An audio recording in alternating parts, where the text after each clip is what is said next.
안녕하세요. 우리 부산 중부노회 우리 선생님들, 비록 온라인상이지만 이렇게 주 안에서 만나뵙게 되어서 너무 반갑습니다.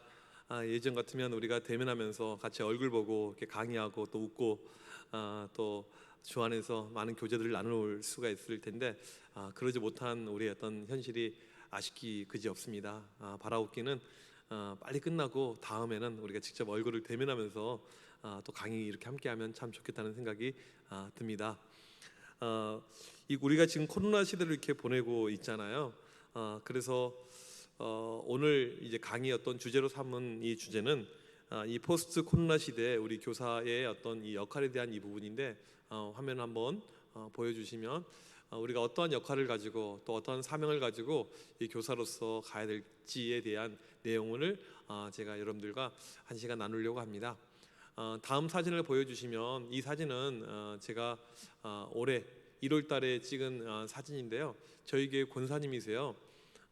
올해 1월까지만 하더라도 매주 분당에서 저희 교회가 용산 숙대 옆에 있는데 저희 교회까지 이렇게 매주 오셨던 권사님이십니다. 올해 연세가 99세세요.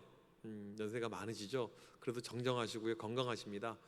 이 사진에 보이는 권사님은 저희 교회에서 서열 2등이십니다. 더 연세가 많으신 분이 계세요.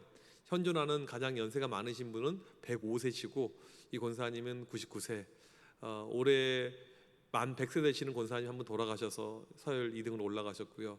지금 99세, 96세, 94세, 95세.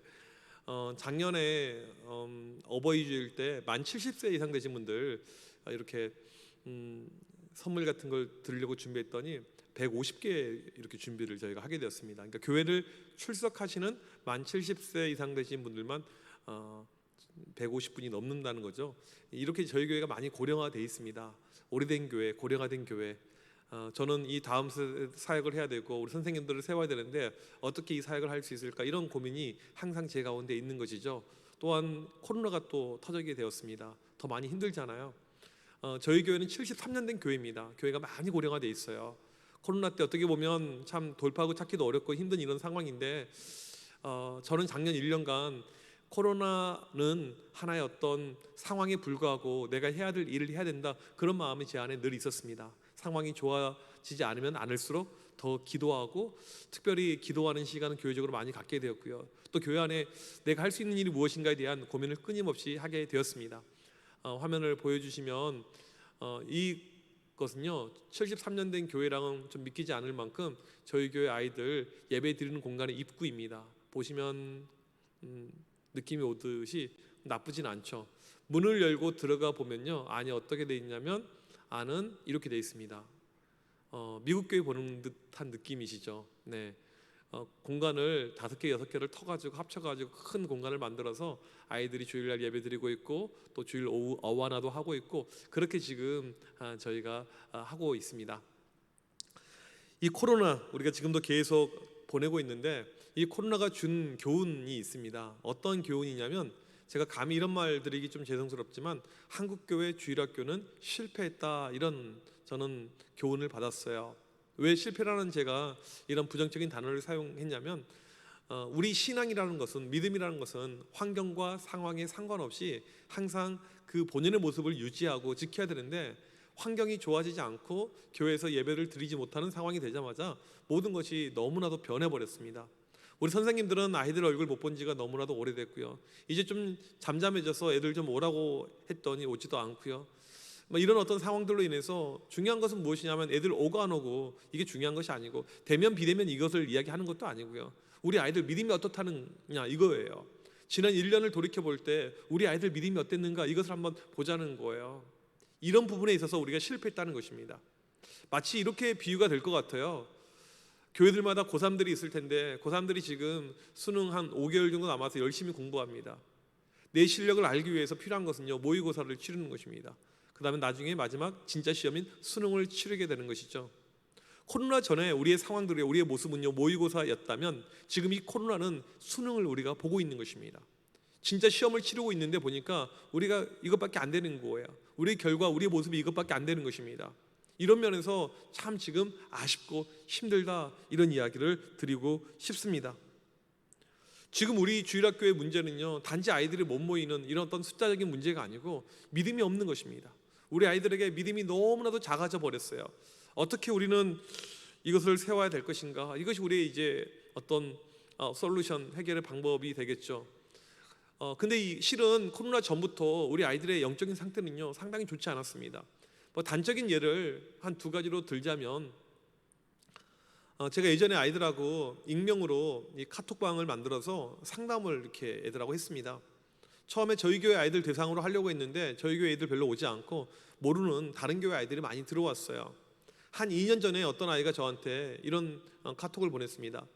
목사님, 남자친구랑 사귄 지가 지금 500일이 넘었는데 이걸 이제 좀 부모님께 알려야 되는데 부모님께 알리지 말라고 남자친구가 자꾸 이야기하네요. 어떻게 하면 좋을까요? 이거였어요. 남자친구는 교회 오빠였습니다. 이 친구는 고등학교 1학년이었어요. 둘이 사귄 지 500일, 2년이 다 돼갑니다. 남자친구 나이가 27살이었습니다. 나쁜 놈이죠. 아주 나쁜 놈이죠. 제가 청소년 사역 23년 하면서 한 가지 내린 결론은 무엇이냐면 20대 애들이 10대 애들 사귀려고 할 때는요, 성적인 목적밖에 없습니다. 아주 안 좋은 목적이에요. 이 아이를, 어린아이를 꼬셔가지고 사귀는데 둘이 만난 지 한 달도 안 돼서 성관계를 맺기 시작을 했고요. 지금도 이제 야자 끝나고 공부 끝나고 집에 들어가게 되면 또 이렇게 성관계를 맺고 이런 관계가 계속 지속이 되는 거예요. 그러니까 이것을 부모님께 알릴 수가 없는 것이죠. 모르게 하는 것이죠. 여러분, 이게 어느 한 교회의 모습이라고 생각하십니까? 제가 볼 때 한국 교회, 많은 교회에 이런 모습이 있다고 생각해요. 이게 우리 아이들의 지금 수준, 상황, 모습이라는 것이죠. 전에 이제 코로나 전에 이렇게 수련회 같은 거 이렇게 인도하러 가보게 되면 많은 우리 목사님들, 전도사님들이 저한테 이야기를 해요. 목사님, 우리 교회는 참 좋은데 시험 기간 되면 애들이 안 나와요. 참 힘들어요. 어떻게 하면 좋을까요? 1년의 시험 기간이 무려 4달 정도 이렇게 차지하고 있는데 이 4달 동안 안 나오면 어떻게 해도 안 된다는 거예요. 제가 사역할 때 저희 교회 아이들은 애들이 뭐 꽤 큰 이 교회고 애들이 많은 이런 교회였습니다. 그래서 뭐 주일날 한 애들 500여 명 이렇게 출석을 했고요. 근데 저희 교회 아이들은요, 시험 기간하고 평소 때 출석하는 인원이 동일했습니다. 애들에게 제가, 야, 주일날은 주님께 우리가 바치고 드리는 날이지 공부하고 학원 가는 날이 아니야, 그렇게 좋게 이야기하면 애들이 네 목사님 아멘입니다 그렇게 반응했을까요? 그렇지 않아요. 우리 아이들이 참 얼마나 야갔는데요, 또 얼마나 이 아이들이 이 세상 속에 살고 있는데요, 또 부모님들은 얼마나 도와주지 않는지요. 그래서 이게 안 통하니까 시험 기간 시작하기 전에 이미 한 달 전에 저는 설교 시간에 애들에게 선포해요. 이번 시험 기간에 교회에 안 나오는 인간들 시험 망칠 줄 믿습니다. 그러면 어쩔 수 없이 교회 아이들, 믿음이 좋은 애들은 아멘 막 크게 외쳐요. 그 다음 주 쭉 가서 또 한 번 외칩니다. 이번 시험 기간에 교회 2주 연속 빠진 인간들 답안지 한 칸씩 밀렸을 줄 믿습니다. 제가 질문할게요. 제가 애들을 이렇게 선포하면서 실제로 기도한다고 생각하십니까? 하나님, 우리 교회 애들 이번에 빠진 아이들 답안지를 밀려서서 하나님의 살아계심을, 하나님의 지존하심을 보여주옵소서. 제가 그렇게 할까요? 그런 목사가 어디 있겠습니까? 그러지 않죠. 그런데 어떤 일이 있었냐면 수능을 보는데 한 녀석이 답안지를 밀려 써버렸어요. 여학생인데요. 근데 공교롭게도 이 친구가 6개월 이상 교회를 안 나왔습니다.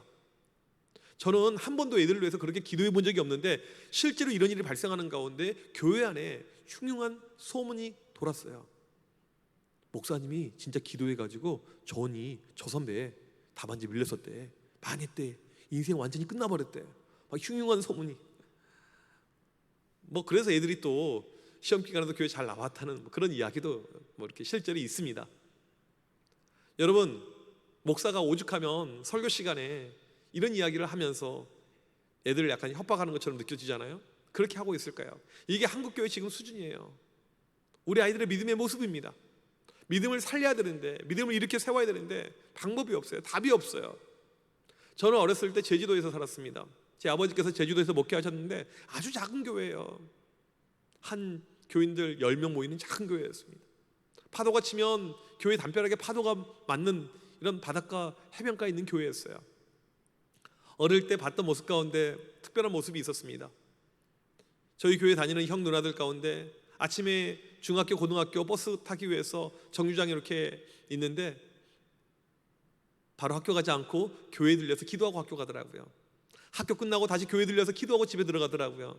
부모님도 교회 안 다녀요. 홀로 예수 믿습니다. 그런데 그렇게 교회 중심으로 기도하면서 살더라고요. 여러분, 80년대 초반에 한국 교회가 부흥하고 주일학교가 살아 움직일 때는요, 교회에서 살았습니다. 이런 모습이었어요. 근데 어느덧 우리가 잘 먹고 잘 살고 교회도 너무나도 풍요로워지는 가운데 이런 슬로건이 만들어졌어요. 강남에서 학부모 기도회 하는데 기도는 엄마가 한다, 너희는 가서 공부해라. 여러분, 이게 지금 한국교회의 수준입니다. 우리는 지금 회복해야 될 부분이 많이 있죠. 다시 한번 되돌려서 이 믿음의 길로 가야 됩니다. 오늘 저는 이 코로나 시대 때 우리 선생님들, 아이들은 둘째치고요, 부모님들 둘째치고요, 나는 교사로서 어떻게 무엇을 해야 될 것인가, 여기에 대해서 몇 가지 말씀을 드리려고 합니다. 먼저 첫 번째로 우리의 문제를 해결하기 위해서 필요한 것은 무엇이냐면 선생님들이 영적 회복에 모든 초점을 맞추셔야 된다는 것입니다. 영적 회복이 필요합니다. 이건 아이들, 부모님들, 우리 선생님들 모두에게 필요한 것이 지금 영적인 회복이죠. 왜 그러냐면 코로나 시대 때 너무나도 우리가 영적으로 다운돼 버렸어요. 이게 이렇게 장기적으로 길어질 걸로 아무도 예상하지 못했어요. 길어봤자 몇 달이지. 그런데 이게 1년 반, 앞으로도 어떻게 될지를 솔직히 모르잖아요. 그런 가운데 교회를 안 가니까, 모임들이 없어지니까, 기도회를 못하니까, 대면하지 못하니까, 교제를 못하니까 영적으로 다 떨어져 버린 거예요. 전에는 억지로라도 얘들 앉혀놓고 억지로라도 기도시켰고 억지로라도 무엇인가 했는데 그 억지로가 불가능해져 버렸습니다. 근데 오늘 저는 아이들 말고요, 우리 선생님에 대한 부분을 이야기를 하려고 합니다. 우리에게 필요한 것이 있어요. 뭡니까? 은혜의 회복입니다. 영적인 회복이에요. 여러분, 은혜는 어떻게 우리가 만들어집니까? 갈급함을 통해서 만들어지게 됩니다. 사모하는 심령을 통해서 만들어진 것이 은혜예요. 저는 아주 예전에 서울에서 이 제이어스 집회할 때 저희 교회 아이들, 사역팀 봉사하는 아이들 120명을 데리고 서울에 버스 세대 대절해가지고 가서 애들 집회에 참석시킨 적이 있습니다. 저녁 7시 집회예요. 서울에 저희가 몇 시에 도착했는데 4시에 도착했어요. 혹시나 해가지고 밥을 일찍 먹고 5시부터 줄을 섰습니다. 그렇게 들어갔어요. 솔직히 제 심정을 이야기하자면 그날 이 집회가 아주 특별하다, 아주 뛰어나다, 그런 느낌은 없었어요. 하지만 참여하는 모든 심령들이 다 은혜 받고 있었습니다. 다들 멀리서 왔어요. 저 부산에서, 저 광주에서, 저 군산에서, 대전에서, 전국에서 모여드는 거예요. 사모하는 마음을 가지고. 우리에게 지금 필요한 것은 회복을 위해서 이 사모하는 마음입니다. 무엇에 대해서? 예배에 대해서. 여러분 안에 인풋이 있어야지 아웃풋이 있는 거예요. 영적으로 내 안에 무엇인가 채우려고 하는 그 노력이 있어야 됩니다. 그게 예배예요. 예배를 통한 반드시 영적인 회복이 먼저 일어나야지 그 다음에 아이들에게 무엇인가 줄 수가 있습니다. 그것이 없이 아이들에게 무엇인가 주는 것은요, 거의 불가능하다고 저는 생각합니다. 사모함이 필요해요. 저희 교회 양육 이 과정에 있는 집사님 한 분은요, 저 수원에서 영산까지 3시간을 이렇게 차를 타고 이렇게 교회로 오세요. 또 3시간 내려갑니다. 그 한 타임을 위해서요. 이게 쉽게 말하면 사모하는 사람의 모습인 것입니다. 지금 우리 선생님들에게 필요한 것은요, 먼저 내 자신의 영적인 회복, 예배를 통해서 이것을 꼭 이루어야 됩니다. 이것이 여러분에게 지금 우선순위 가장 중요한 부분이 된다고 저는 믿습니다. 두 번째로 우리 선생님들에게 필요한 것은 무엇이냐면요, 바로 영성을 개발하는 것입니다. 업그레이드 시키는 것, 디벨롭 시키는 것. 그간 우리가 영적으로 많이 다운됐기 때문에 이제 다시 올려야 돼요. 이것이 우리에게 지금 필요합니다. 지금은 고인이 됐지만 미국의 유명한 이 교육학자인 하워드 핸드릭슨 박사님이 계십니다. 미국 시카고 지역에서 수많은 이 교사들을 앉혀놓고 이 교육 대회 컨퍼런스가 열리고 있었습니다. 근데 눈에 들어오는 한 분이 계세요. 할머니예요. 할머니, how old are you? 할머니, 올해 연세가 어떻게 되세요? 네, 83입니다. 어떻게 오셨어요, 여기를요? 어떻게 오긴요? 버스 타고 왔죠. 12시간이나 걸렸어요. 힘들어요. 근데 왜 오셨어요, 할머니? 저 중등부 교사인데요, 82때보다 잘하기 위해서 왔습니다. 그런 거예요. 놀랍지 않습니까? 83 교사 선생님이 이런 교사 세미나 참석하려고 12시간 동안 오신 거예요. 사모하는 마음이 있는 것이죠. 나를 발전시키려고 하는 마음이 있는 것입니다. 보통 교회 문제가 무엇이냐면요, 고인물들입니다. 고인물. 한 부서에 오래 있는 분들, 고인물이 잘못하면요 썩은 물이 돼버려요. 이게 교육자들이 참 사역할 때 항상 힘든 부분이 바로 그런 부분입니다. 우리는 이 시간에 우리 자신에게 질문해야 돼요. 나는 혹시 고인물인가? 나는 혹시 썩은 물인가? 끊임없이 우리 자신을 변화시키려고 하고 노력해야 되고 무엇인가 배우려는데 우리가 열정을 다해야 됩니다. 이 83 나이 드신 이 선생님, 이 한 분을 통해서요 80명의 사역자들이 나왔습니다. 한 명의 교사를 통해서요. 이게 교사의 파워예요. 한 명의 교사를 통해서 80명의 사역자. 제가 전에 또 보게 되면 저희 교회 선생님 가운데 이분이 담임하게 되면 그 반에서 애들 임원이 나오고 회장이 나옵니다. 그 반에서 신학생이 나와요. 한 명의 교사 얼마나 중요한지 몰라요. 여러분 오늘 이 시간에 여러분이 그 한 명의 교사가 되기를 원하는 마음을 가지고 간절히 나가면 좋겠습니다. 그러기 위해서 우리에게 필요한 것은요 끊임없이 배우려고 하는 노력, 나를 개발, 성장시키려고 하는 그런 노력이 우리에게 필요합니다. 저는 그간 이 사역을 할 때 교사들을 잘 키워서 썼어요. 학생이었던 이 아이들을 열심히 양육하는 거예요. 중학생, 고등학생 매일 기도하기, 매일 말씀 보기, 매일 큐티하기, 애들 영적으로 이 제자 훈련을 시키면서 계속 키워요. 애들이 달라집니다. 학교에 가서 영교시 때 기도하면서 시작해요. 영교시 때 큐티합니다. 다른 교회 아이들을 보면서 깜짝 놀래요. 나도 그거 있는데 같이 하자 이렇게 애들이 이야기를 나와요. 학교에서 애들이 기도를 합니다. 이 아이들이 고등학교를 졸업하고 대학교 올라간 다음에 모두가 다 다시 본교회로 내려와서 도교회사로 섬깁니다. 믿음이 자라니까, 신앙이 자라니까 어마어마하게 많은 일을 하게 되는 거예요. 수련회 때가 되게 되면 애들이, 저희 교회 애들은 6시간, 7시간씩 집회에 움직이지 않고 이 아이들이 참여를 합니다. 7시에 이 게이트 문이 열리기 전부터 애들은 밖에서 서서 기다리는 가운데 이 100명, 200명 아이들이 손을 잡고 기도해요. 하나님 이 밤에 우리에게 은혜를 주옵소서. 은혜 아니면 우리가 살 수가 없습니다. 학생들에게 이런 일이 가능해요.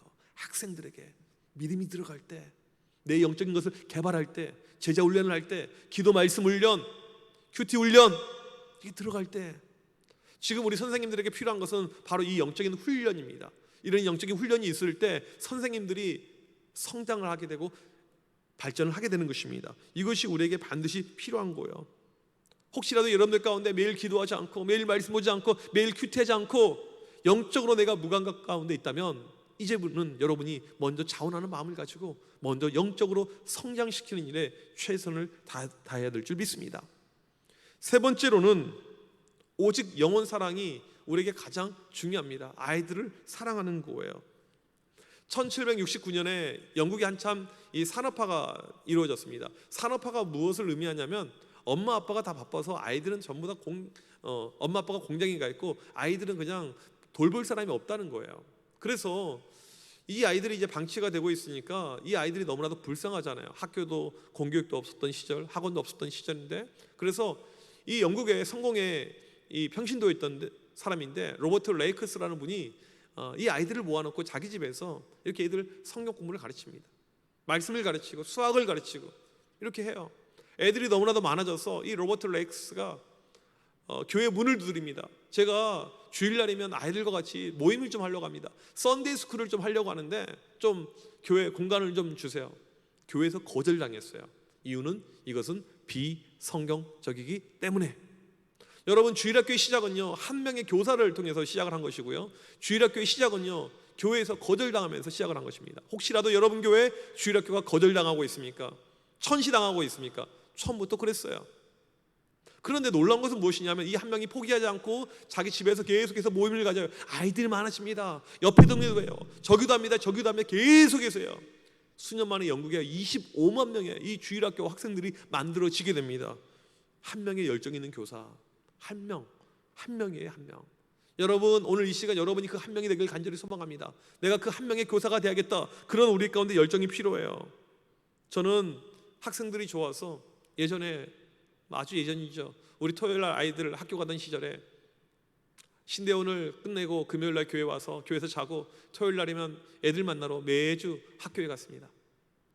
혼자서 전도하는 거예요. 선생님들 없습니다. 애들 전도해요. 1년 동안 애들이 계속해서 비가 오나 눈이 오나 토요일마다 계속해서 전도했습니다.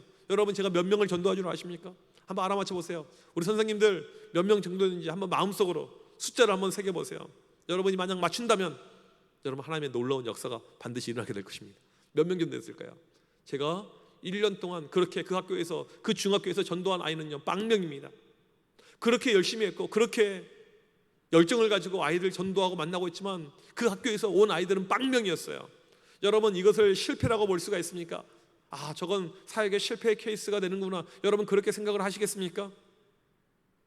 여러분, 하나님의 일은요 공짜가 없습니다. 여러분이 지금 열심히 하고 있고 최선을 다하고 있는데 열매가 없다고요? 아니에요. 그렇게 생각하실 필요 없어요. 하나님의 일을 절대 그렇게 하지 않습니다. 비록 그 학교에서 한 명의 아이들도 새로 오지 않았지만 하나님께서 매주 새로운 아이들을 보내주셨어요. 매주. 마치 하나님께서 제 마음을 테스트, 시험하셨던 것 같아요. 네가 얼마나 아이들 사랑하는지 한번 내가 보겠어. 너 정말 사랑하는구나. 애들이 교회 오지 않아도 혼자 학교 가서 전도하고 있구나. 그 마음을 보셨던 것 같아요. 그리고 아이들을 매주 하나님께서 보내주셨던 거예요. 여러분, 하나님의 일하심에 절대 공짜가 없습니다. 열심을 가지고 우리가 열정을 가지고 나아갈 때 반드시 하나님께서 그 가운데 열매, 역사를 주는 것입니다. 저는 미국 유학 시절에도 학생들과 함께 매번 전도하러 나갔습니다. 저희 동네에 이 멕시코 사람들이 많이 있어서 우리가 스페인어를 배워가지고 이 친구들 이 마트 앞에서 전도를 하는 거예요. 에레스티 크리스티아노, 당신은 크리스찬입니까? 전도했어요. 이 아이들, 미국에서 자라고 큰 이 아이들을, 영어가 편한 아이들, 스페인어를 가르치면서 그들을 전도했어요. 그 멕시칸 사람들 한 명도 우리 교회에 오지 않았습니다. 하지만 그 기간에 우리 부서는 계속해서 성장했습니다. 하나님께서 항상 우리를 보시는 거예요. 너희가 얼마나 나를 사랑하는지, 너희가 얼마나 영혼을 사랑하는지 내가 보겠다. 여러분, 하나님은 여러분의 마음의 중심을 보십니다. 오늘 이 시간 여러분의 마음의 중심을 보고 있는 거예요. 우리는 항상 불평하죠. 왜 우리 반 아이가 없어? 왜 우리 반 아이들은 유독 교회를 안 나온 아이야? 여러분, 먼저 여러분 안에 질문해야 될 것은 나는 이 영혼들을 얼마나 사랑하고 있는가? 나는 얼마나 이 영혼들을 위해서 내가 최선을 다하고 있는가? 여러분, 그 마음이 우리에게 필요한 것입니다. 아이들을 사랑한다면 아이들이 있는 곳으로 가야 돼요. 아이들을 만나야 되는 것이죠. 저희 교회는요 좀 유별날 수가 있는데요, 작년에도 그랬고요, 올해도 그랬고요, 노방전도도 했고요, 전도집회도 다 했습니다. 그 이유가 무엇인 줄 아세요? 저는 아주 단순해요. 예수님이라면 어떻게 생각하실까? 어떻게 하실까? 이 질문에 대한 답변이었습니다. 지금 수많은 교회들이 참 움츠려져 있고 영혼들 전도가 안 되고 있는데 그 영혼들 그냥 두어서 지옥 가게 되면 그 책임 누구일까? 항상 그 고민이 저에게 있었어요. 전도하자. 근데 참 제가 작년 올해 이렇게 전도하면서 느꼈던 것은 무엇이냐면 사람들의 반응이 그렇게 냉랭하지 않았어요. 언론에 비춰지는 교회 모습은 정말 나쁜 곳, 죽일 곳, 이런 어떤 모습이었는데 실제로 저희 동네 이 효창공원에 가서 제가 전도하면서 느꼈던 것은 그런 마음 받아본 적은 없었습니다. 이건 역시 하나님께서 우리의 마음을 테스트하는 그런 부분이라고 저는 생각을 해요. 올해 우리 교회 교육자들에게 아이들 교회를 못 나오고 있을 텐데 집집마다 찾아다니면서 선물도 주고 기도도 해주고 오자. 그래서 이 문고리 신방이라고 하죠. 가서 이렇게 잠깐 만나고 기도하는 그런 시간을 갖자고 그랬어요. 왜냐하면 벌써 1년 이상 교회를 못 나오고 있는 이런 아이들이 있으니까요. 얼마나 딱해요. 그걸 찾아갔어요. 우리 교육자들이 멀리 사는데 와서 정말 힘쓰게 애쓰게 이 일을 다 했습니다. 신방을 다 했어요, 애들이요. 어떤 집에는요 1년 이상 교회를 못 나오고 있는데 그 집 아이 유년부, 초등부, 중등부 이렇게 있는데 우리 교회 교육자들 각각 다른 교육자가 3번 찾아간 거예요. 부모가 정말 감동했습니다. 여러분, 우리가 이때 아무것도 하지 않고 있으면요 아무것도 역사가 일어나지 않습니다. 무엇인가 해야 돼요. 물론 무조건 찾아가야 된다, 만나야 된다, 저는 그렇게 주장하지는 않습니다. 왜냐하면 지금 코로나 시국이기 때문에. 하지만 여러분들 아이들 사랑한다면 무엇인가는 할 거라고 저는 생각해요. 아이들을 사랑한다면 내가 무엇을 할 수 있는가, 여기에 대한 끊임없는 우리는 고민이 필요합니다. 한국교회 주일학교가 안 된다고 힘들다고 이야기하지만 실제로 전도를 하고 있는 주일학교는요 10%밖에 되지 않는다고 그래요. 전도가 거의 없습니다. 제가 아주 예전에 읽었던 책 가운데 미국의 어떤 지역에서 그 지역 학생들이 인기투표를 했습니다. 가장 우리 지역에서 영향력이 있는 사람 1등, 인기 있는 사람 1등 누구인가 뽑았는데 마약상이 1등이 되었어요. 그 지역에 큰 교회를 담임하고 있었던 목사님이 상당히 기분이 좋지 않았습니다. 아니, 어떻게 저런 마약쟁이가 1등했지? 그리고는 자존심이 상했지만 마약상을 찾아갑니다. 물어본 거예요. 왜 학생들이 당신을 좋아합니까? 당신을 좋아하는, 당신이 인기 있는 1등이 이유가 무엇입니까? 그때 마약상이 이렇게 이야기합니다. 나는 아침에 학생들이 등교하면 교문 옆 그 자리에 앉아 있습니다. 학생들이 학교하면 난 또 교문 옆 그 자리에 앉아 있습니다. 학생들 소풍 가면 난 따라갑니다. 당신 목사들은 교회만 있지 않습니까? 우리에게 시사하는 바가 너무나도 커요. 여러분이 거주하는 곳은 어디입니까? 여러분이 있는 곳은 어디예요? 아이들 기다린다고 계속 앉아 계셔보세요. 오는지. 애들 오지 않습니다. 찾아가야 돼요. 만나가야 됩니다.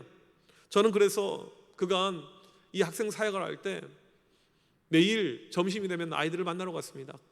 화수목금 누구랑 식사도 거의 하지 못하고 계속 애들을 만나러 갔어요. 학교에 가세요. 애들 만납니다. 또 만납니다. 학교에 가서 이 아이들을 만나게 될 때 참 하나님께서 때마다 길을 열어주셨고, 또한 뜻이 있는 곳에 길이 있다고 하나님께서 놀라운 그 역사의 현장을 만들어 주셨어요. 많은 기적들, 많은 역사를 체험했죠. 물론 핍박도 있었고 어려움도 있었죠.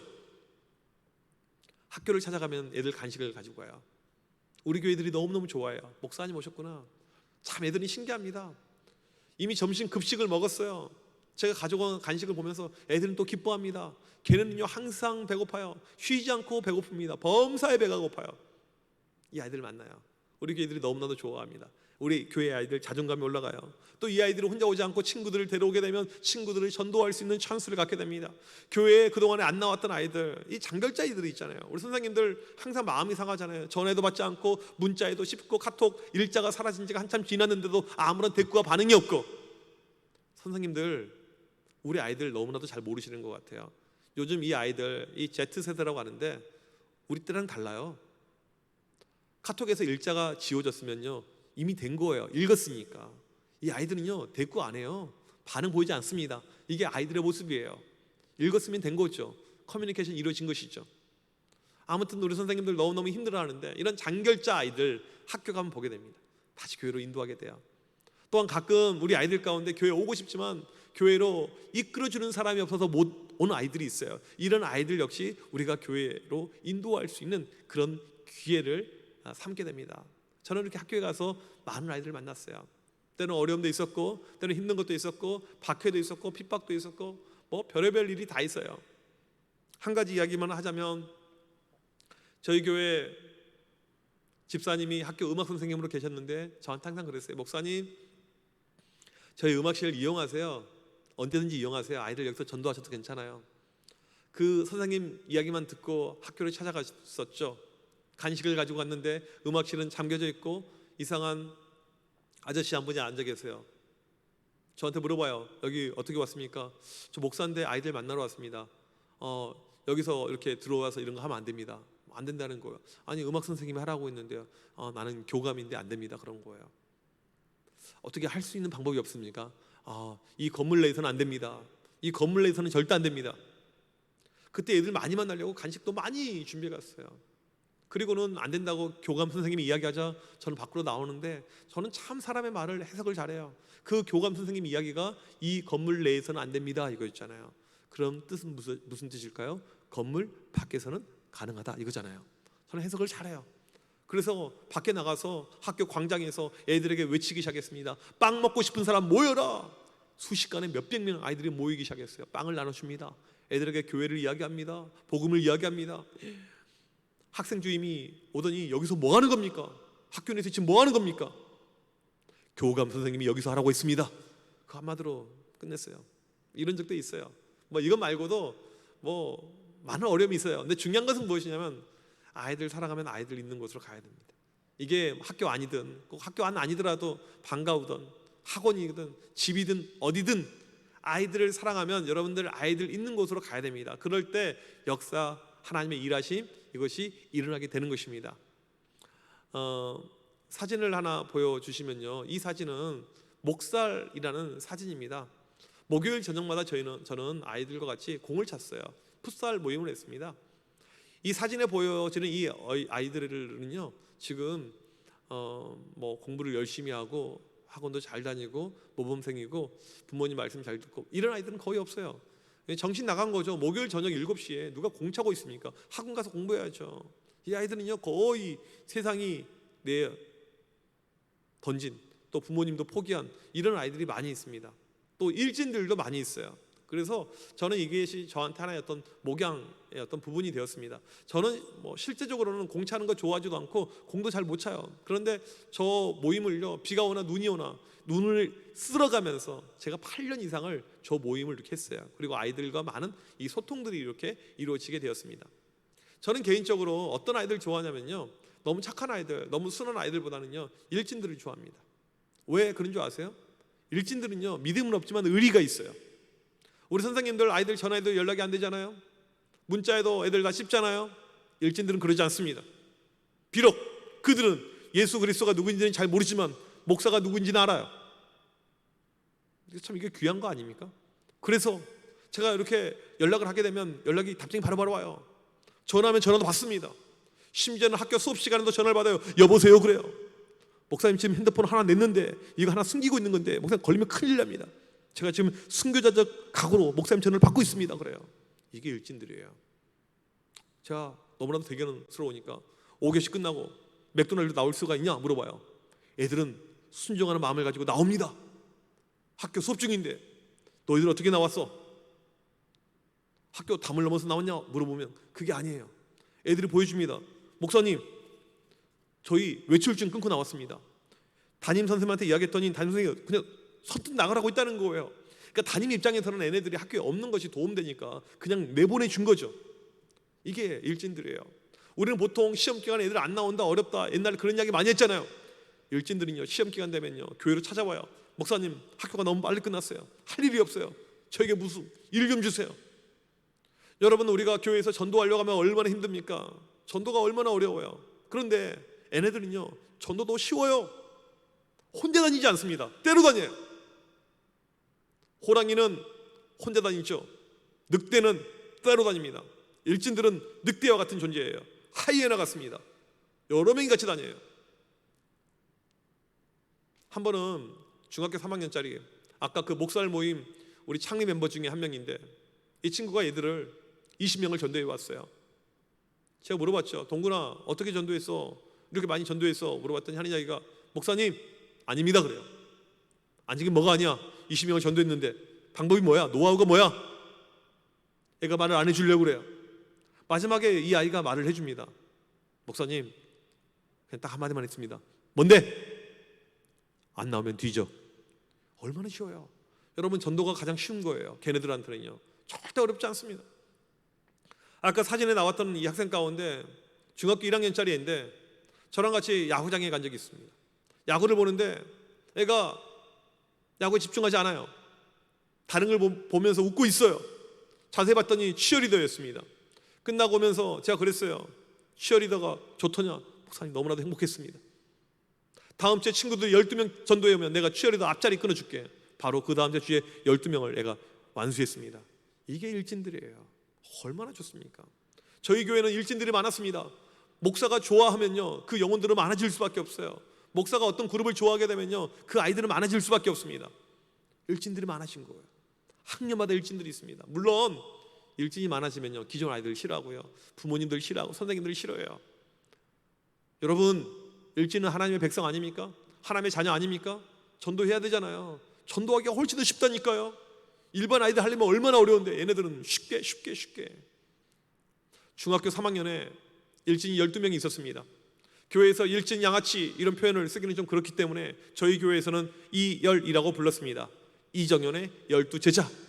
참 이름이 덕스럽죠. 은혜스럽죠. 이 아이들 중등부수련을 갔습니다. 각처에 흩어져서 열심히 잘 하는 듯 보였고 또 예배 시간에 열심히 하고 아이들이 울면서 찬양하고 뭐가 된다 성령께서 역사한다 라고 생각했는데 그게 아니었어요. 애네들이 때려가지고 애들을 울린 거예요. 개판이었습니다. 개판. 그 중에 한 녀석이 수련회 끝난 다음부터 교회를 안 나오기 시작하는 거예요. 야 교회 좀 와야지 교회 좀 와야지 계속해서 연락했는데 교회를 안 나와요. 그래서 제가 좀 세게 이야기를 했어요. 너 꼭 교회 와라. 조문할 때 교회 와. 그랬더니 주일날 아침에 저한테 메시지를 하나 보냈습니다. 그 메시지가 바로 이거이십니다. 아마 여러분들 가정에서 컴퓨터나 TV나 또 핸드폰, 스마트폰으로 보고 계셔서 이 내용이 무엇인지 눈에 쏙 들어올 것입니다. 제가 교회에서 강의할 때는 이것이 잘 안 들어와서 은혜가 넘쳤는데 이것을 보면서 여러분 아마 은혜를 받으실지 모르겠습니다. 욕설이에요. 설교 시작하기 5분 전에 중학교 3학년짜리한테 욕을 한 바가지 먹었습니다. 저는 살면서 일진들에게 지지는 않습니다. 져본 적은 없어요. 이겨야죠. 이겨먹어야죠. 이걸 캡처해가지고 인터넷에 올렸습니다. 중학교 3학년 12명의 일진들이 있는데 계파가 3개예요. 다른 쪽 계파이들에게 연락이 왔어요. 목사님, 오늘 험한 일 당하셨다며요. 저희랑 모여서 대책 회의 좀 하시죠. 그런 거예요. 일진들이 그래요. 얼마나 멋있어요. 대책 회의. 근데 실상은 무엇이냐면 자기들 롯데리아에 있는데 와서 햄버거 결제하라는 것이었습니다. 그 롯데리아는 참고로 일반인들 들어가기가 무서운 롯데리아며 그 2층은요 가면 다 일진들밖에 없어요. 저는 들어갈 수가 있습니다. 아이들이 가면 90도로 저한테 인사합니다. 형님, 뭐 그런 애들이 있어요. 딱 갔어요. 애들 햄버거 하나씩 먹인 다음에 애들이 돌아가면서 이야기합니다. 솔루션을 이야기하는 거예요. 목사님, 걔 묻어버릴까요? 죽여버릴까요? 제가 아는 형님이 조폭 활동하는데 거기에 보낼까요? 그런 제안을 할 때 제 안에 어떤 마음이 들었냐면, 아, 이 아이들이 속이 있구나, 철이 들었구나, 내 마음을 어떻게 이렇게 잘 알고 있지? 제가 정말 걔 패고 싶거든요. 제가 그때 걔네들에게 딱 한마디 했습니다. 내가 애를 때리고 패면 애가 달라질까? 그 순간에 아이들이 아무 말도 못해요. 왜요? 애를 알거든요.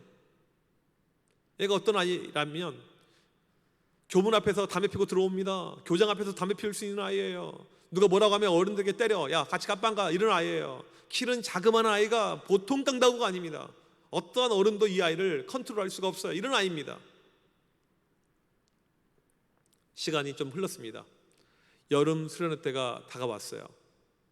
저는 내심 마음속으로, 하나님, 이번 여름 수련회는 조용히 보내고 싶습니다. 일진들 없이도 은혜 주실 수 있지 않습니까? 그래서 이렇게 그냥 좀 조용히 수련회를 하려고 생각을 하고 있었는데 이 아이들이 또 우르르 교회로 온 거예요. 그 수련회를 가겠다는 것입니다. 막을 수 있는 방법이 없어요. 왜? 회비를 다 내니까. 그 애들이 수련회 갔습니다. 이번 수련회 때는 성령께서 임했고 이들이 회심을 체험했고 달라지고 변화되고 그런 역사는 일어나지 않았습니다. 하나님의 역사가 이게 쉬운 것이 아니죠. 저희 교회 아이들은 끝나고 저한테 롤링페이퍼를 적어서 줍니다. 그럼 저는 집에 가서 몇백 장 되는 이 롤링페이퍼를 하나씩 다 이렇게 읽어봐요. 근데 보니까 거기에 저한테 욕했던 성수가 쓴, 성수라는 아이인데 이름이, 이 아이가 쓴 롤링페이퍼가 이렇게 있었습니다. 화면을 보여주시면요, 얼마나 개념이 없냐면 동그라미 하나에 한 명만 글을 써야 되는데 얘는 5칸을 이미 차지하고 있어요. 나로 인해서 남이 어떠한 피해를 받는다 이런 의식이 전혀 없는 것이 일진들의 모습이죠. 뭐라고 썼냐면 제가 쓴 내용을 한번 읽어드리겠습니다. 이 아이가 저한테 쓴 내용이요. 지금까지 저는 목사님께 무례한 행동을 많이 했지만 목사님께서 제게 다 좋아질 거야 등등 저에게 좋은 말만 해주셨습니다. 이번 여름 수련회 때 준원이 형한테 이야기를 들었습니다. 제가 저번에 목사님에게 심한 욕을 했을 때 준원이 형이 저를 엄청 많이 혼내려다가 목사님께서 준원이 형에게 준원아, 내가 성수를 제자로 키울 것이다 라는 말을 했다고 들었습니다. 목사님, 많이 죄송하고 존경스럽습니다. 저도 잘 커서 목사님의 진정한 제자가 되겠습니다. 놀랍지 않습니까? 여러분, 당연하다고 생각하십니까? 저는 이 아이가 이런 반응을 할 걸 1도 생각하지 못했어요. 이 아이는 안 될 것이다, 이 아이는 힘들다, 어렵다, 똥 밟았다 이렇게 생각을 했어요. 그런데 이 아이가 이렇게 반응을 한 거예요. 놀랍죠? 정말 놀랍죠? 이 아이가 이후 달라지게 됩니다. 교회 올 때 꼬박꼬박 전화를 하고 교회 와요. 목사님, 저 지금 교회 갑니다. 교회를 안 빠지고 오는 것이 쉬운 일이 아니었어요. 왜? 토요일날 새벽까지 알바를 해요. 교회 오면서 밤새고 교회 옵니다. 교회 와서 졸지도 않아요. 예배 잘 드리고 이렇게 갑니다. 열심히 알바하고요, 열심히 잘 살았어요. 많은 분들이 질문할 때, 목사님, 우리 교회 안에 일진들이 있는데 어떻게 하면 좋을까요? 잘해주세요. 그 짓거리 오래 하지 않습니다. 한 2년 하고 그만둬요. 애들 돌아옵니다. 대부분 100%는 아니지만 일반적으로는 많이 돌아와요. 부모님이 살아 계시고 부모님이 특별히 이상하지만 않으면 애들이 일반적으로 다 그때만 그러고 돌아와요. 이제 제가 교회를 사임할 때가 돼가지고요, 이 성수를 불러다 놓고 같이 밥을 먹었습니다. 밥을 먹는데 성수가 잠깐 나갔다 온다는 거예요. 목사님, 저 잠시만 나가겠습니다. 그리고 들어오는데 무엇을 가져왔어요. 그게 무엇이냐면 이 화면을 보시게 되면 바로 꽃바구니입니다. 꽃바구니에는 목사님의 제자 임성수, 이런 꽃바구니가 있었어요. 여러분, 이런 꽃바구니 본 적이 있습니까? 저는 교회에서 그동안에 수많은 아이들에게 꽃다발과 바구니, 화분을 받았습니다. 주로 언제 받습니까? 스승의 주일 때, 생일날 이럴 때 받았어요. 이렇게 받은 선물을 가리켜서 오피셜 선물이라고 합니다. 네, 마땅히 줘야 될 것, 마땅히 받아야 될 것, 이런 선물이란 거죠. 시즌이 아닐 때 이렇게 성수한테 선물을 받은 거예요. 저는 수많은 아이들을 제가 양육했고 키웠고 그 아이들에게 제 사비를 털면서 엄청나게 많은 것을 사 먹였습니다. 그런데 시즌이 아닐 때, 비시즌에 이렇게 저에게 꽃다발을 배달하는 아이는요, 이 꽃 바구니를 준 아이는요, 성수밖에 없어요. 제가 어떤 마음이 들었냐면, 다 쓸모없구나. 전 애들 회장들, 부회장들 뭐 이런 거 쓸모가 없구나. 그래서 이런 슬로건을 하나 만들었습니다. 잘 키운 일진 하나 100명의 모태신앙 부럽지 않다. 잘 키운 일진 하나 100명의 모태신앙 부럽지 않다. 실제로 저는 그렇게 생각합니다. 우리 아이들 때로는 좀 엇나가 보이고 때로는 별로인 아이지만 오히려 그 아이 잘 키웠었을 때 아무것도 못하고 있는 모태신앙보다 훨씬 더 뛰어날 수가 있어요. 아까 옆에 보였던 이 커피 기프티콘은 무엇이냐면, 이건 제가 작년에 받은 것인데 새벽 예배 갈 때 와 있더라고요. 얘는 새벽까지 알바하니까, 목사님 이거 드시고 힘내세요. 전회교회 회장, 부회장 듣고 있나? 찬양팀 인도자, 이런 거 애들 보내지 않아요. 얘는 보냈어요. 작년에 코로나 때 얼마나 우리가 공포와 어려움 가운데 살았습니까? 애는 벌써 이제 20살 성인이 되었고요, 저를 찾아서 서울까지 왔어요. 벌써 차를 샀어요. 이 경제관념이 뛰어나서 돈을 차곡차곡 잘 벌었어요. 그리고 1시간 만나고 다시 또 3시간 운전해서 이렇게 지방으로 내려갔습니다. 얼마나 훌륭합니까? 잘 키운 일진 하나 100명의 모태신앙 부럽지 않다. 저는 그렇게 실제로 생각을 합니다. 여러분, 보통 우리가 교회에서 애들을 좀 은근히 차별합니다. 우리가 좋아하는 아이들 따로 있어요. 우리가 좀 싫어하는 아이도 있죠. 어떤 아이들 좋아합니까? 착한 아이, 반응이 좋은 아이, 연락하면 잘 받는 아이, 예배 태도 좋은 아이, 장로님 자녀, 집사님 자녀, 믿음이 좀 있는 아이들. 반대로 우리가 싫어하는 아이들, 술 마시는 애들, 담배 피는 애들, 나쁜 짓 하고 다니는 애들, 문제 일으키는 애들, 예배 분위기 깨는 아이들, 이런 아이는 우리가 좀 아이들이 싫어하죠. 여러분, 우리의 지경을 넓힐 필요가 있습니다. 넓게 봐야 돼요. 지금 좋아하는 그 아이만 좋아해서는 절대 되지 않습니다. 한 번은 저희 교회 부흥하고 성경하는 반이 있었습니다. 평균 출석이 20명이었어요. 하루 이 집사님이 와서 저한테 그래, 목사님 우리 반 아이들이 너무나도 많아서 교사가 힘듭니다. 제가 뭐라고 이야기했냐면, 집사님 과분한 줄 아세요? 과분한 줄 아세요? 그거 아무한테나 하나님께서 20명 주지 않습니다. 과분한 줄 아세요? 그리고 연말이 되어서 그 집사님 반을 분반하기로 했습니다. 그리고 애들을 나누는데 자기가 좋아하는 그 학생들만 데리고 반을 나가는 거예요. 그러니까 이쪽 반으로 따로 만들어진 애들 같은 경우에는 이미 알아요. 저 선생님이 쟤네들만 이뻐하고 우리 안 이뻐해서 이렇게 보내는 거야. 애들이 엄청나게 큰 시험과 상처를 받았죠. 학교 신방을 가는데 이 선생님이 같이 따라왔어요. 자기 반 아이, 착하고 순한 이쁜 아이 주려고 선물을 이렇게 사갔습니다. 그런데 잔결자이가 온 거예요. 선물은 하나예요. 여러분, 누구에게 줘야 될까요? 미리 약속했던 우리 반의 착한 아이, 걔를 줘야 될까요? 아니면 잔결자이를 줘야 될까요? 잔결자이가 보고 있는데 그 선물을 그 착한 아이에게 주는 거예요. 다시 한번 잔결자는 삐졌고 영잔결자가 됐습니다. 영원한 잔결자. 지혜가 없는 것이죠. 이 착한 아이는 다음 주 주일날 볼 수도 있고 언제든지 볼 수가 있으니까 잔결자이를 먼저 챙겨주고 나중에 이 아이를 챙겨도 늦지 않을 텐데, 그리고 나서 그 반이 어떻게 됐냐면 2명 남는 반으로 됐습니다. 정확하게 하나님께서 이 10분의 9를 데려갔고요, 11점은 남았어요. 여러분, 아이들 차별하고요, 내가 좋아하는 아이들, 그 아이들만 품고 있다면 우리는 성장할 수가 절대 없습니다. 모두를 사랑해야 돼요. 모두를요. 특별히 말 안 듣는 아이들, 연락 안 되는 아이들, 지금 교회 안 나오고 있는 아이들, 그 아이들을 우리가 더 많이 사랑해야 됩니다. 이게 바로 주님이 사역하셨던 그 노하우, 그 방법이라는 것이죠. 보통 우리는 내가 좋아하는 아이들만 품고 이상한 아이들 받게 되면 시험도 들고 전도사님이 목사님이 나를 싫어하나 이런 마음이 많이 들어요. 하나님의 역사는요 우리의 생각과 차원이 다릅니다.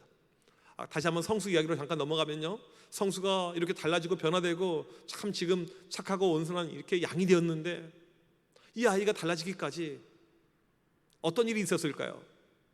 이정현 목사가 능력이 많고 뛰어나서 아이들 잘 다루는 은사가 있으니까 일진도 변화를 시켰구나. 여러분 단순히 그렇게 해석하시면 절대 안 됩니다. 저는 이것이 제가 혼자서 했다고 생각하지 않아요. 그 전에 이 아이를 맡아서 힘들고 어려움을 겪었던 그 선생님의 눈물, 기도할 때마다 아무런 반응도 없고 대꾸도 없고 교회에 나오지 않고 있었던 그 아이의 모습을 보면서 기도하셨던 그 선생님의 가슴 아픈 애절한 기도의 신음소리, 초등학교 때 이 아이를 담임했던 선생님의 그 열심, 중학교 때 이 아이를 담임했던 그 선생님의 애절한 그 마음, 이것이 다 녹아진 거예요. 한 사람이 그냥 이렇게 만드는 것이 아닙니다. 한 사람이 그냥 하는 것이 아니에요. 제가 아는 목사님이 대학교 시절에 동국대를 복음화 시키려고, 아시죠? 불교대학. 이 동국대에 가게 되면 이 절이 있습니다. 그 앞에서 근처에서 노방전도를 했어요. 물론 이제 대놓고 뭐 예수 믿으세요 이렇게 하지 않고 살짝 가서 홀로 있는 사람들 전도를 이렇게 했어요. 전도를 하는데 어떤 이 청년 형제가 한 명 있었습니다. 형제 잠깐 시간 되십니까? 이야기 좀 할 수 있습니까? 보통 그러면 아니요 바쁜데요 이렇게 거절하잖아요. 그런데 이 친구는 괜찮다고 하는 거예요. 그리고 이 친구에게 저는 예수 믿는 사람인데 예수님을 소개하고 싶어요. 괜찮을까요? 네, 그러라는 거예요. 신기했죠. 그리고는 하나님은 당신을 사랑하시며 당신을 향한 놀라운 계획을 가지고 있습니다. 이렇게 복음을 제시하는데 이 친구가 그냥 잘 듣는 거예요. 그 다음에 끝난 다음에 형제 제가 말한 거 다 이해했습니까? 네, 이해했습니다. 그러면 이 시간에 예수님을 나의 구주로 영접하겠습니까? 네, 그런 거예요. 오히려 전한 사람이 당황한 거예요. 왜요? 이렇게 되면 안 되거든요. 보통 거절하고 아닙니다. 저 관심 없어요. 이게 맞는데. 네, 그러니까. 그리고 영접 기도까지 끝났습니다. 끝나자마자 이 영접 기도한 친구가 뭐라고 이야기를 했냐면, 이제 자기보다 좀 나이 많은 사람이 이렇게 이야기하니까 형이라고 이야기. 형, 오늘 형이 저한테 이렇게 이야기하시는데 3명의 얼굴이 떠올랐어요. 교회를 태어나서 딱 3번 갔는데 3번 갈 때마다 이 선생님들이 복음을 이야기한 거예요. 복음을요. 그런데 오늘 그 똑같은 복음 이야기를 듣는데 오늘은 내가 거절하면 안 되겠다, 그 마음이 들었다는 거예요. 여러분, 하나님의 일하심이 그래요. 지금 당장은 아니다 할지라도, 지금 당장 열매가 없다 할지라도 그게 끝이 아니고 반드시 여러분이 던지는 그 메시지 하나, 그 사랑 하나, 그 눈물 하나가 절대 헛되지 않다는 것입니다. 제가 이 주일학교 보게 되면 항상 머릿속에 그리는 그림 한 가지가 있습니다. 빙산이에요. 빙산 한번 보여주시면요, 빙산이 이렇게 생겼죠. 눈에 보이는 빙산의 부분은요 작아요. 빙산의 일각 작습니다. 눈에 보이지 않는 것이 훨씬 더 많고 훨씬 더 크죠. 우리가 아이들 볼 때요 빙산처럼 봅니다. 눈에 보이는 것이 전부예요. 쟤는 별로야, 쟤는 엉망이야, 쟤는 괜찮아, 쟤는 가능성이 있어, 이렇게 우리는 판단해버립니다. 빙산은요 우리가 보지 못할 때, 느끼지 못할 때 올라옵니다. 계속해서 올라와요. 그리고는 짜잔 커지기도 하고 변화되기도 하고 달라져요. 우리 아이들의 모습이, 영적인 모습이 저 빙산 같다는 것이죠. 나는 몰라요. 나는 보지 못하고 있습니다. 하지만 잘하고 있어요. 하지만 성장하고 있습니다. 하지만 크고 있어요. 제가 성경에서 좋아하는 말씀 한 구절을 말씀드리면 고린도전서 3장 6절 말씀입니다. 사도 바울이 고린도 교회를 개척했죠. 고린도가 어떠한 땅입니까? 상당히 피폐한 곳이죠. 바닷가 지역입니다.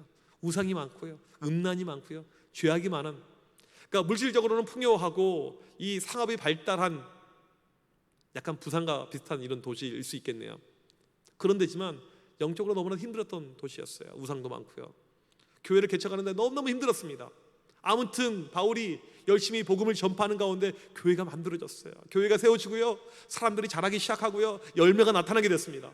바울이 고린도전서 3장 6절에서 뭐라고 이야기합니까? 나는 심었고 아볼로는 물을 주었을 때 오직 자라게 하시는 이는 하나님이시다. 내가 교회를 개척하고 열심히 노력하고 힘을 쓰고 애썼고 아볼로가 말씀을 가지고 그렇게 먹이고 그렇게 애를 썼는데 결국에 보니까 자라게 하시는 분은 하나님이시다.